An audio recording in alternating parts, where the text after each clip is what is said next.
This week I've been offering reflections on things that we need for the journey, things that we need for the journey through life, things that we need for our journey through our spiritual life.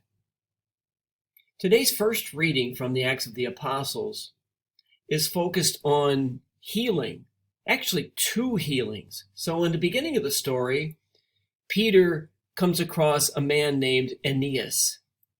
Aeneas had been paralyzed, confined to bed for 8 years. Peter simply says to him, "Aeneas, Jesus Christ heals you. Get up and make your bed." And Aeneas gets up at once. And then it says that Peter was in Joppa, and there was a disciple there whose name was Tabitha.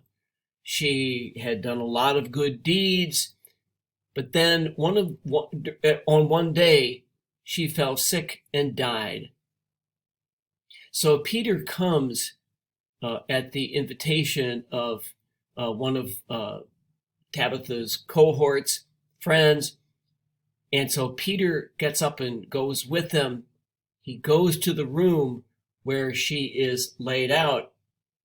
And Peter says, "Tabitha, rise up." And immediately she opens her eyes. She saw Peter and she sat up.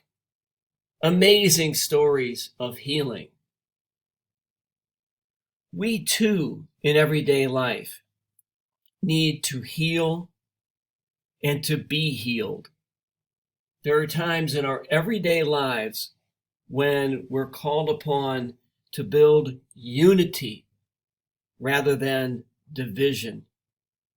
There are small times, and there will be small times perhaps today, when we're called upon to make peace, when we'll be called upon to not hold grudges, when we'll be called upon to let go of our anger, whether it be with spouse or children or brothers or sisters or neighbors or fellow parishioners or someone else.